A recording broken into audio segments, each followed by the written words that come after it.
Entrepreneurship can be really hard.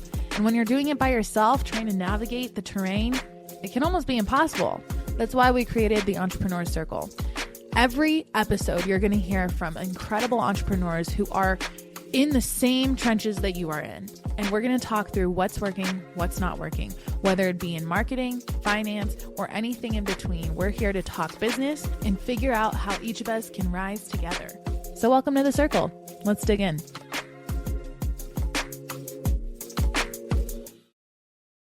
Hi guys, welcome to Entrepreneur Circle. I'm your host, Paresa Noble, and today's guest is someone I have been looking forward to sitting down with for a minute. We have Reed Byers here with us. He's the founder of 1 Billion Hugs, the brand, you guys, and you're going to hear more about what his company's about, what he's about. I got to say, I'm stoked because he gave me this this shirt, and I'm going to wear this all the time. You're going to be hugging thugging. I'm going to be hugging thugging. That's right. That's right. Well, welcome, Reed. Thanks for coming. Yes. It's not often I make it to the West Coast, and so I was like, I've got to see you while I'm out here. Yeah. You're visiting Denver, and it seems like it's a little bit more dry here than what you're used to in West Virginia. I mean, my lips would say so. Stop and get chapstick on the way. I was in SoCal for the last month. I went out there and did a couple podcasts, one in Hollywood, one in Orange County, and the weather was much different. Yeah, a little bit different, a little warmer. Well, but it's nice here. Yeah, right? Welcome to Colorado. I hope it's treating you well. I'm excited that you're on the show. This has been one that I've truly been looking forward to because I've been seeing you work. I've been seeing you share your story, and I've been dying to learn more about your story and hear the roots of it all and what has turned into. So maybe for the audience, if you could give us a quick high level of who you are and what you do. Yeah, that was one of the things I was thinking about before I came on is, you said you'd love to have me on. I knew it was going to be a good fit. We met through an entrepreneur's mastermind, and we've been connected online, but I didn't know how much you knew about my actual story and the backstory, which tends to be super relevant in a lot of spaces. And so, to kind of just go over the high-level view of it, it comes from a kind of turbulent childhood. I was raised in a decent family. There was a lot of friction that came from that. Parents split, addiction, mental illness. I ended up homeless as a teenager, dropped out of college, homeless as an early adult, got diagnosed with a mental illness. Drug addiction got worse, ended up selling drugs, eventually got arrested, went to prison, and then came home in 2020. I had a shot at a real life, like a new life. Like I'd used drugs since I was a teenager. I didn't really have a career. I dropped out of college, so I didn't have an education. But I had a mentor who never gave up on me and believed in me. And he was a nonprofit executive. And so he was the only person to come and visit me in prison. He's like my dad now. And when I came home, he just was there for me. And I had this 4-page plan of what I wanted for my life: mind, spirit, body, community, and what I wanted for my relationships, who I wanted to be. And so I just took action on it.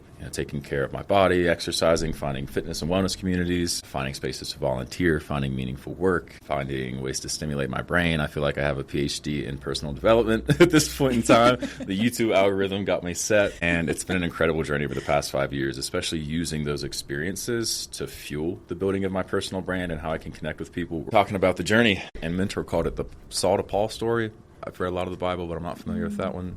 Do you know Saul of Tarsus? Honestly, no. He was lost, broken, wretched, away from Christ, and eventually a prisoner. And then he became one of the apostles.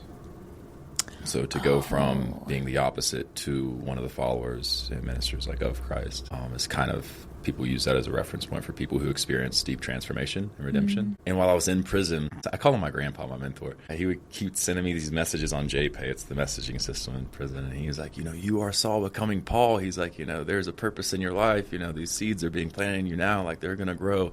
Just keep watering them. You're called to be a witness. You're called to share your story. There's power in that. And I didn't believe it at the time. I mean, I was lost. I felt like I'd thrown my future away. But sure enough, I came home. I started my little Facebook account. I got locked out of Gmail, so I didn't have anything. And maybe I had 100 friends on there with just friends and family. And I said, hey, guys, I want to let you know that I'm sorry for the way I was for a long time, being in trouble, making bad decisions, scaring you guys. I'm doing much better now. I'm taking care of my mental health. I'm going to the doctors, taking my medication. I've been sober for 2 years now at this point. And I'm really excited about moving forward in my recovery. And the response that I got from everybody was so encouraging. It was overwhelmingly encouraging. And by the way, I lost my brother in 2017, so before I got arrested. So he died from an overdose. And I also lost my best friend. And so I know really well what it's like for the people I love to witness deep loss. And so they were really grateful that I was just still here. And I felt responsible to keep taking care of that, to keep cultivating the health that I had found, the recovery that I had, the redemption that God gave me. And I just became on fire with life. The first job that I got when I came home was as a youth peer supporter. Like, I didn't just come home from prison and jump into business. I took a job. It was my first office job ever. And I went and I got a $15 shiny shirt on sale at this local tailor, and I got $30 dress shoes from the shoe carnival. And I showed up on my first day. Yeah, man, where you go in and they spin the wheel and you get the deals. I love that. Oh, it was a good time. And so I showed up fresh and I showed up sharp for a job as a youth peer supporter. And this was the same agency that I'd gotten mental health support from since I was 17. The same agency that committed me when I was 19 to spend 14 days in the psych ward. And so now, full circle, over 10 years later, come home from prison, sober, I get to work as a youth peer supporter to help kids who were 12 to 25. So the 17-year-old me that didn't have somebody that they would listen to or believe, I get to be that person. And it was amazing. I met young men. I worked with young women who had those challenges. And it showed me that I had a purpose in this life. And that, like, my experiences, the bad things, the tough things that I went through could be my education. I was on the phone with my therapist at one time, and I was ranting to her about, I'm so far behind. I don't have any money. I don't have a degree, blah, blah, blah. And she said, it sounds like to me you have a PhD in mental health and addiction. And it dropped me when she said that, because I thought, she's right. I remember sitting there with all the doctors over the years and all the therapists over the years and just thinking, like, you don't know what you're talking about. You don't know what it feels like. You don't know what it feels like. Why don't you take the Zyprexa? Why don't you take the Depakote? Why don't you take the Klonopin? And why don't you try and go to work or try and be who you want to be? Right? Like, I'm the one that put on the weight and couldn't get out of bed. I'm the one who is paying the price. I'm the one that you're trying to talk into signing up for disability. You're trying to tell me there's something wrong with me. I have to accept this diagnosis. You don't know what that does to your identity. Okay, you get to be the doctor here, but there's nothing wrong with me. And so to go through that 10 years of trying different medications and working with over a dozen therapists and case management and navigating resources. I was indigent. I was a state baby. I was on Medicaid since I was, 15 probably. I didn't know you had to pay to go to the doctor. When I came home from prison and I went to therapy, they're like, it'll be $75. I said, what do you mean? What? For what? They're like, it's your copay. I'm like, what's that? I was like, I don't have $75. It's like, can you bill me for it? They're like, yeah, but you have to pay next time. I'm like, I guess you have to go. You pay for the doctor now. And so there's been this big, massive just evolution and from where I was to who I am now. And what I realized in this process is, like, that journey is where the value is. In the little form, where's your expertise? Where's that lie? It's like in the journey, the school of hard knocks. Not everybody has to go to Harvard or a business school.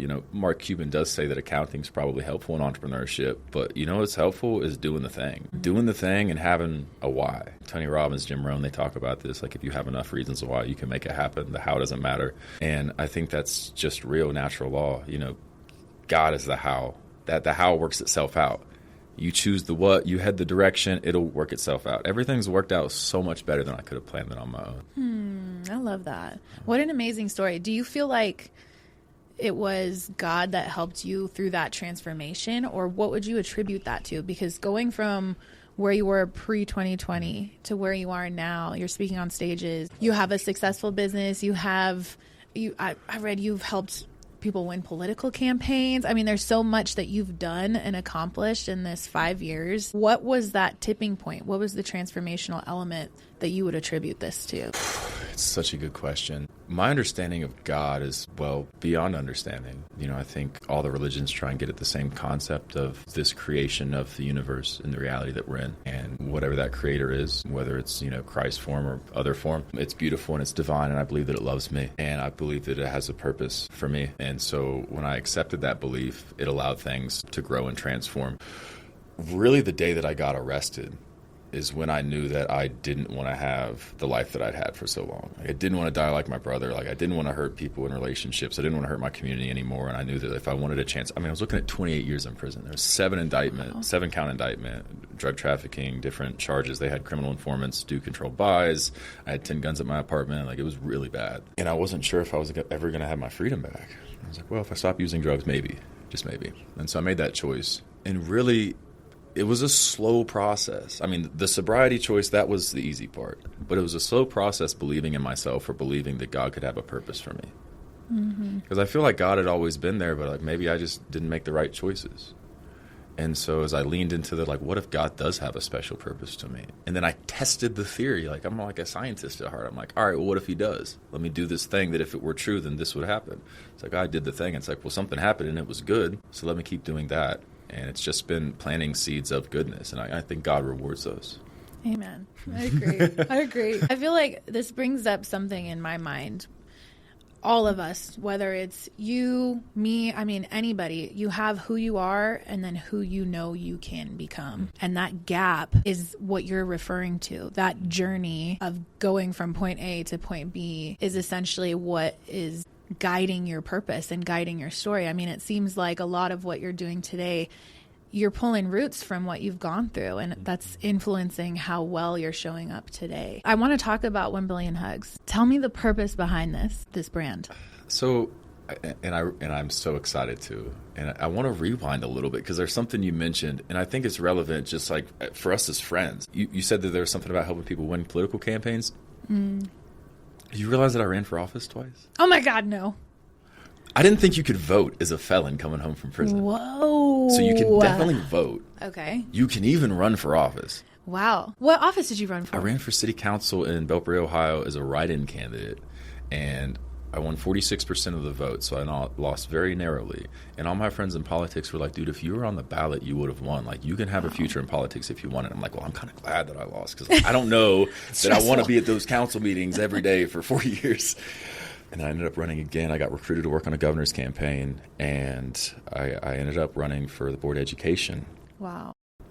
So imagine when I see our schools pop up in Paresa's life, and I think how beautiful that she's pouring her heart into this space. And about the same time I was running for board of education back in West Virginia, I got elected. I knocked on 3,000 doors in this county that I'd only lived in for 6 months, and I was transparent about my past. People knew I'd been to prison.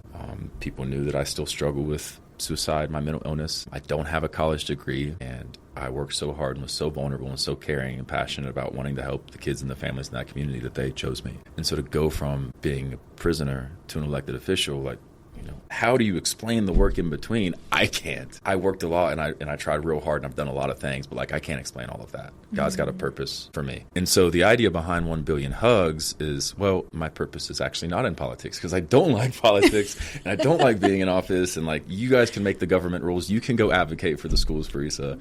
I will I'll be over here. And I can still help you get elected because it's running a campaign. And so I did this big evaluation last year, this reflection. I moved closer to DC to join another mastermind and was thinking about what I wanted for my future. I was going to work on a book, and it didn't work out with my agent. And so I was just reflecting on what I wanted for my life. And I thought, what are all the things that I'm good at? What do I like to do? What do I not like to do? And I love connecting with people. I love sharing a story. I love crafting a message. I love connecting people to the why. I love mobilizing people to action. I would knock on people's doors. Hey, it's Reed Byers running for the board of education. I want to stop by, introduce myself. What are you going to do for me? And it's like, well, what are you going to do with me?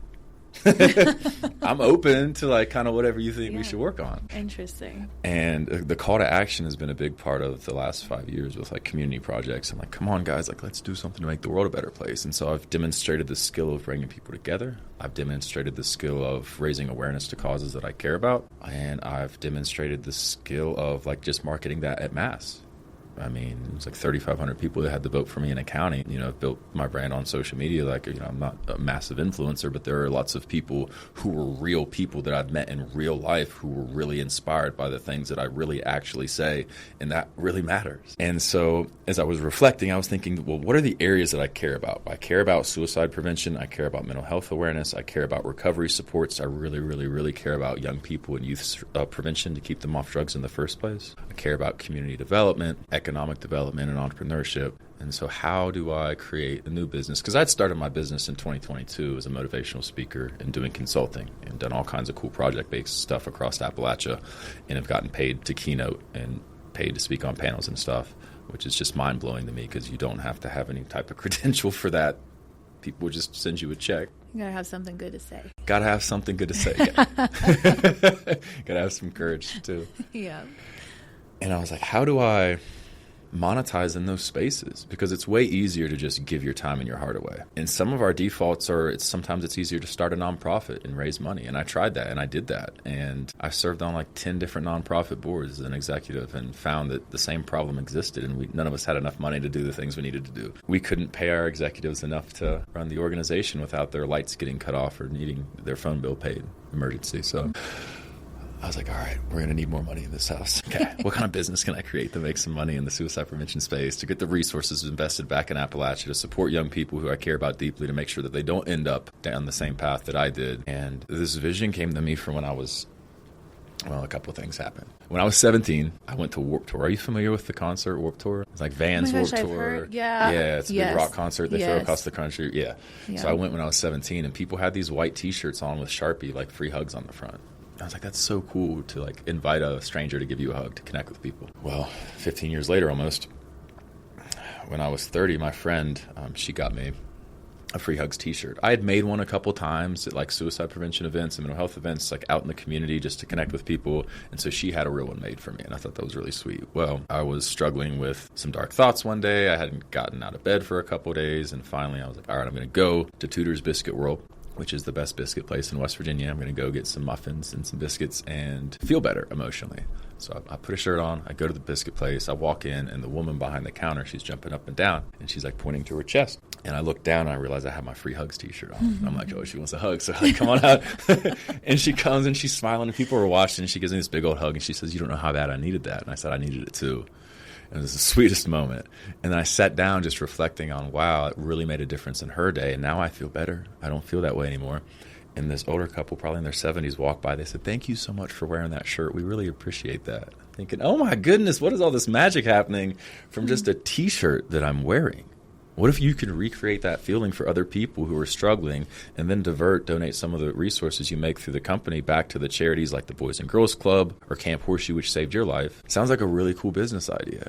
So God threw it on me, and for months and months I prayed about it, and I consulted with friends and talked about the idea and how I can build it and grow it. And finally, I got injured last summer. I blew my knee out and had to sit down and have surgery again. Oh, no. And I'd been avoiding the work that I needed to do to launch this thing. I'd already filed the business license. I just needed to do the launching. I don't like to sit still. It's very difficult for me. I just want to go out and sell and talk about it. So eventually I did the work, and we launched in August. We had a great first month. We've gotten tons of press. We've got tons of people wanting to be hug hustlers. We got people rocking the shirts and sharing it on social media. And the premise behind 1 Billion Hugs is that we want to create a more connected world through getting 1 billion people hugging. We want 1 billion acts of love, compassion, and kindness to create 1 billion reasons for people to stay. Mm-hmm. When I think about suicide prevention, a lot of times we teach people how to help people not kill themselves. Like, oh, are you experiencing suicidal thoughts? Yes. Please don't go. Are you safe? Let us help keep you safe. What if we created a world where people didn't want to escape through suicide because life was so good? It's like, I love my life. I feel so connected. I feel like I belong. I feel like I'm a part of something bigger than myself. I want to stay. I want to do good. I want to serve my purpose that God has for me. I think that we can do better on that front. Of course, I want to keep people alive. I think we focus on the positive that comes. I didn't get sober by focusing on, I don't want to do drugs anymore. I thought about the person I wanted to be in the future, and I worked towards that. And so I think through getting 1 billion people hugging, 1 billion acts of love and kindness, 1 billion reasons to stay, the world will be a better place. And I think it can simply be through wearing a brand and wearing a shirt and sparking conversations. People ask me all the time, what is 1 billion hugs? I mean, we launched this year. Like, let me be transparent. Like, I'm still figuring it out. I don't know what other entrepreneurs do, but I know what my journey's been like. And it's a constant figuring it out. It's a constant reinvention. It's a testing.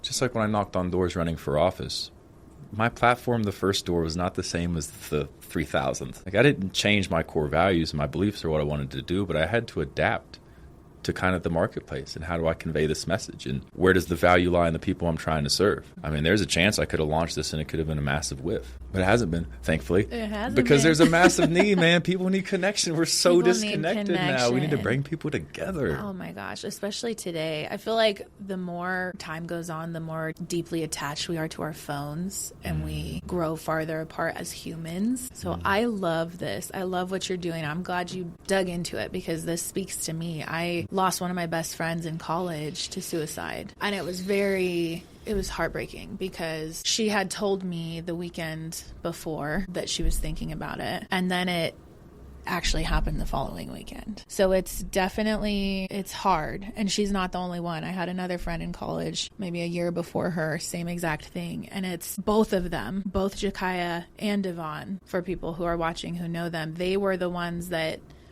were almost like the stars. Like, you wouldn't think that there was something wrong, but deep down there was, and they were holding it close to them. So to create that connection simply through a brand, I mean, it's powerful. And another thing that stands out to me, Reed, and why it's gone so well thus far, and it's only the beginning, but you're authentic, man. Like, you are real. You're showing up so real. You showed up so real in your political campaign, and that's why you won. I feel like we are in the era of authenticity where people can smell the bullshit from very far away. Yeah. Like, if it's not real and it's not truly who somebody is, it shows. And I feel like a lot of people who are trying to build a personal brand or a business brand, it's very performative. Whereas you're leaning into the hurt and the lessons.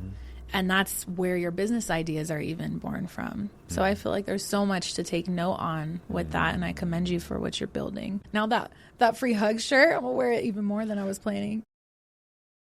Yay. I love it.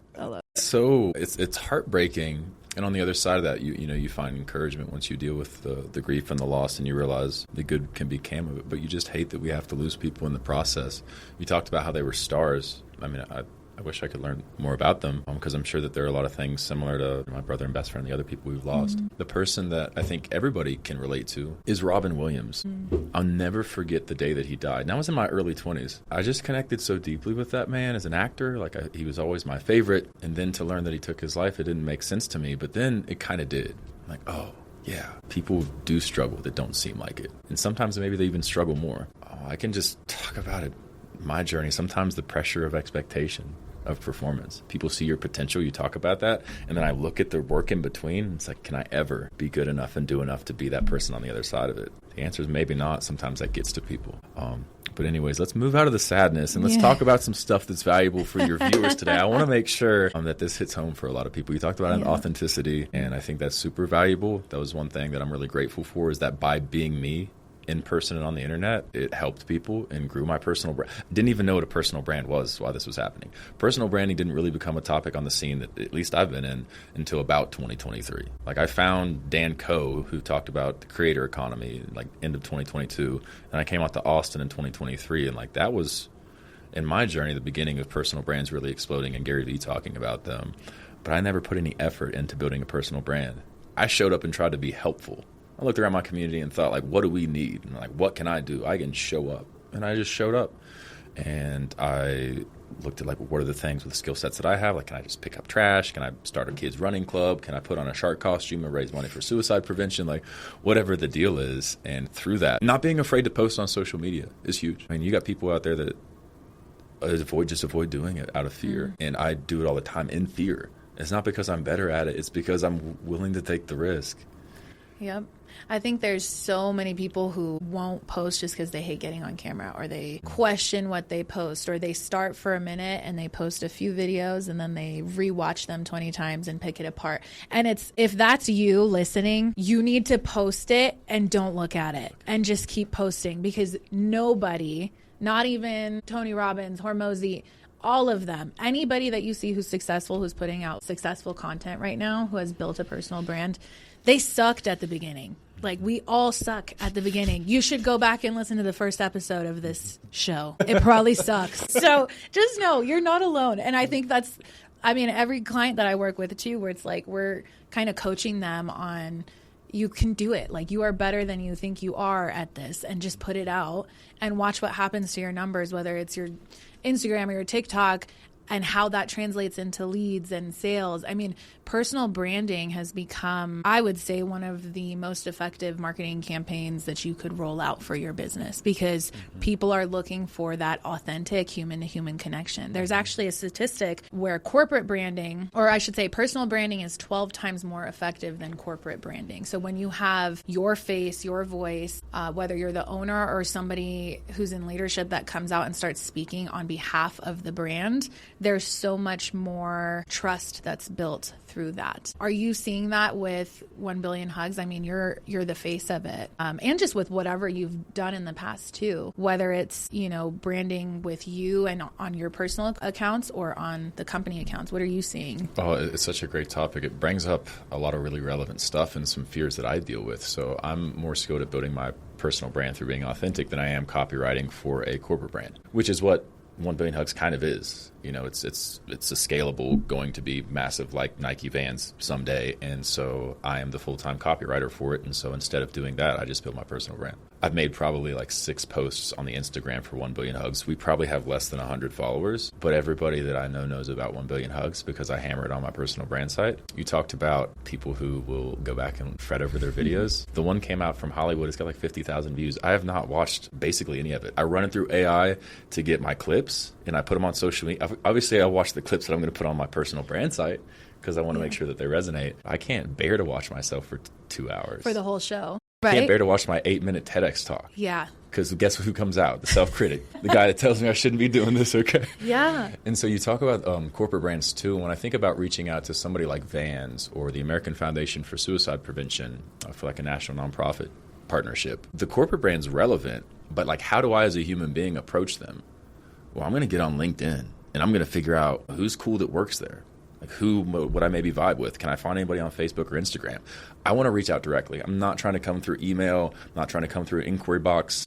I want to connect with a human being. And so whoever is most aligned with who I am as a human being that I can find on the internet is who I'm going to choose. And that's how those partnerships are going to blossom. So if you've got a corporate brand, that's great. That's going to be part of your lead magnet. But if you don't have a personal brand, like it's going to be less likely that you're the person that I would reach out to. And I would wager that I'm probably not the only person that feels that way. Mm-hmm. And you have to have the corporate brand. You can't just not have a business page, right? You got to do it because they'll come across you. The first touch point is your personal brand, and then they go cross-check your business presence, So it's both of them working in tandem. And I think it's interesting to see how 1 Billion Hugs is growing through your personal brand because that's how I saw it, right? I mean, we're friends on Facebook. I follow you on Instagram and all the things, and it's you posting about it and talking about your journey. And I think it's definitely, I just keep going back to how purpose-driven this is. I mean, what I'm doing with Shield Our Schools, and it's hard to follow a purpose when when it's deep, when it's so heavy. I guess in my case, it's a little freaking heavy. We're trying to stop school shootings, and that's hard to talk about and think about, but it's the roots of it are interesting to look at and how the past can help define the future, So tell me what the plans are going forward. I mean, what's in store for you as you keep building? Is this your primary focus? Are you going to get back into politics one day, maybe? No plans for politics in the foreseeable future. I do help good people get elected. So if there's somebody who I believe would do a good job regardless of their party affiliation, I'm on fire to help them. And I believe that I can get them elected even if it's not the first time. So may that be noted. I want to circle back, and maybe this is being too vulnerable, but I feel like when God puts things on your heart, you're supposed to say them. I told you I launched in August, and now it's going into February. I'm doing a podcast tour for the company, essentially, right? I'm still very self-conscious about the brand as it is. And I remember I was sitting down with a friend, an old friend from high school, and he started helping with like websites and stuff. And I was just sitting down for lunch to catch up with him, and I'd kind of been having a hard time. And he just opened, maybe not the most emotionally intelligent person, and that's okay. I love him dearly. And he's like, well, Lacey got on your website. This is his wife. And she said she was surprised that anybody bought anything off of it. And I'm like, yeah, I can see that. I'm not super proud of it either. But guess what? I built it by myself. And I got it done. And guess what? We crushed our first month. You know why? Because I sold the shit out of it. I put the muscle into press. I put the muscle into direct outreach. I put the muscle into using my personal brand. My personal brand looks so much better than either of my business websites. I'm still getting booked and paid to speak. I'm still getting invited into places. I'm still getting opportunities. And so I say this as encouragement because what I told him, I said, hey, brother, thanks for the advice. He was talking to me about a couple business ideas that he was thinking about. And I said, that's great. I'm happy to help you on either of those. There's a person across the table who had 0 businesses. And there's a person at the table who had started a business and had over 100 sales in the first month. And the quality of the website mattered way less than the authenticity of the personal brand and the courage in being willing to do the thing and feel funny about it. Just yesterday, outside the pickleball club, I'm like, I got this podcast tomorrow. It's entrepreneurship focused. Haven't done one of those in 2 years. So I'm going to be talking about stuff in a different context. And then the critic comes in. And I said, I'm just going to go on Facebook Live right now and talk about why I'm afraid. And I did for 5 minutes. And I'm just like, yeah, go do the thing anyways, even when you're afraid. And it helped. I love that. You got to develop that discipline and that pattern. It's a muscle, right? Because, I mean, so many people stop right there with the fear. It's a wall. You kind of have to just do it anyway, even when you're uncomfortable. That's the whole point of getting out of your comfort zone.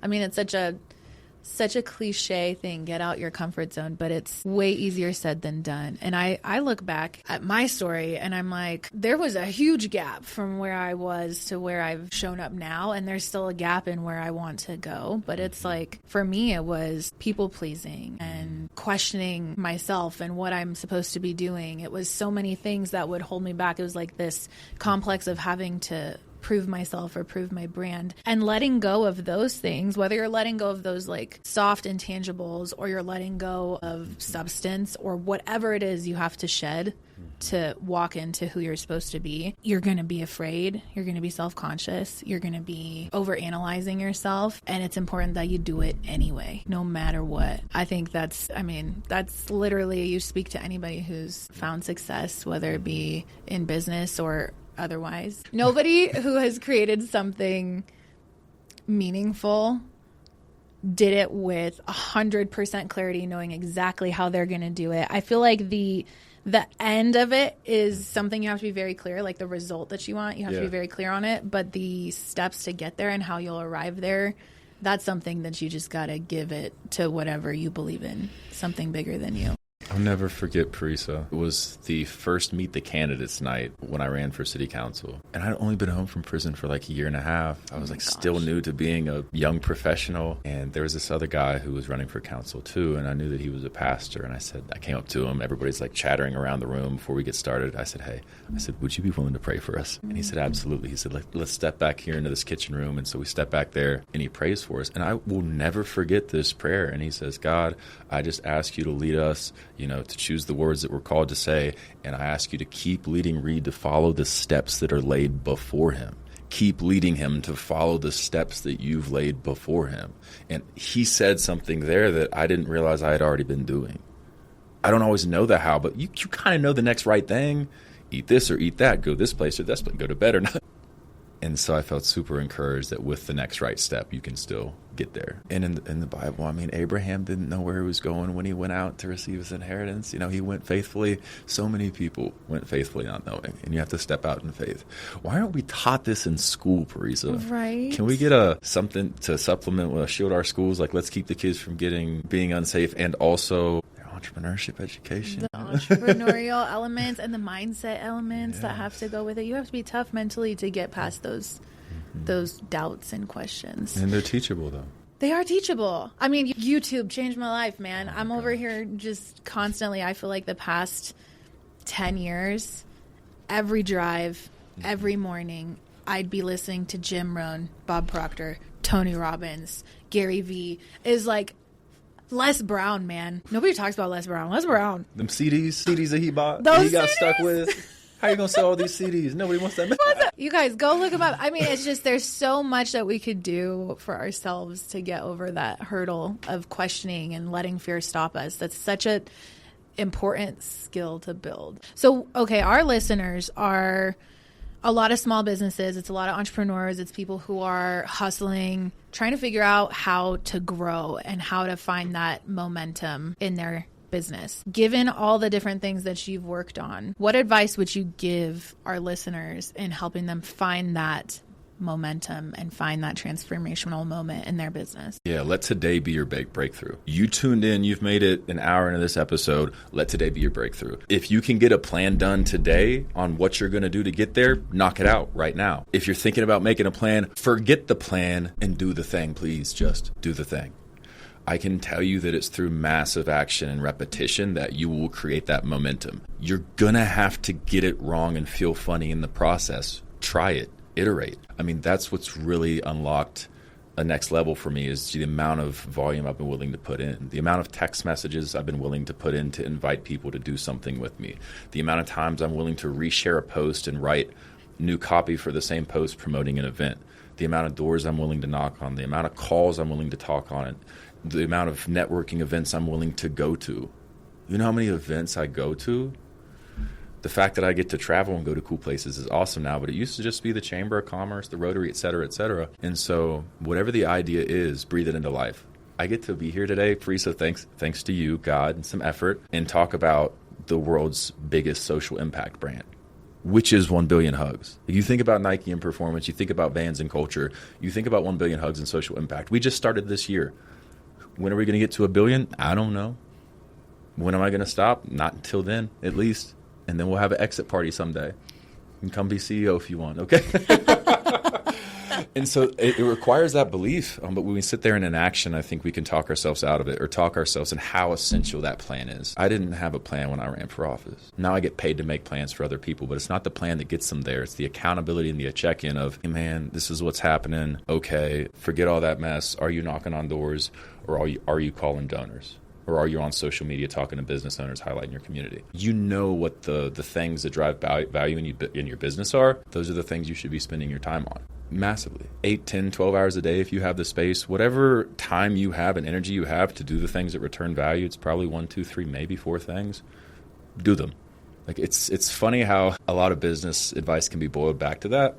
Because like strategy is great and stuff, but like how much are you failing on execution right now? Yes. I mean, you're probably given 20%. What's the Pareto distribution, right? Like 80% of people are doing, or 20% of people are doing 80% of the work. So like make sure you're in that 20%. I love that. There's so much there. I feel like you just hit the nail on the head with it. I am so grateful, Reed. Thank you for coming on the show. Yes. You are awesome. Where can people go buy a t-shirt? How can they get connected to you? Yes, number 1billionhugs.com. Reed Byers on Facebook and Instagram. 1 Billion Hugs has a Facebook and Instagram. If you feel super close to connection, suicide prevention, mental health awareness, recovery, drop the hashtag 1 Billion Hugs. Say something positive about your story. Get you a shirt, put it on there, go out there in the community, connect with strangers, tell them nice things, make the world a better place.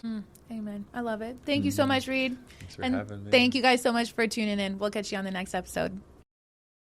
Remember this as you go about your day today. The ideas that are on your heart for a reason.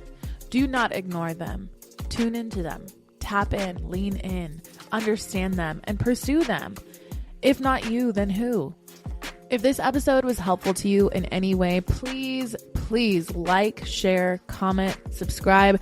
It does wonders for our efforts, and it helps us to continue our mission of inspiring entrepreneurs and giving them the resources and the perspective we all need to take it to the next level. Thanks for tuning in. I'm Paresa Noble, and we'll catch you next time.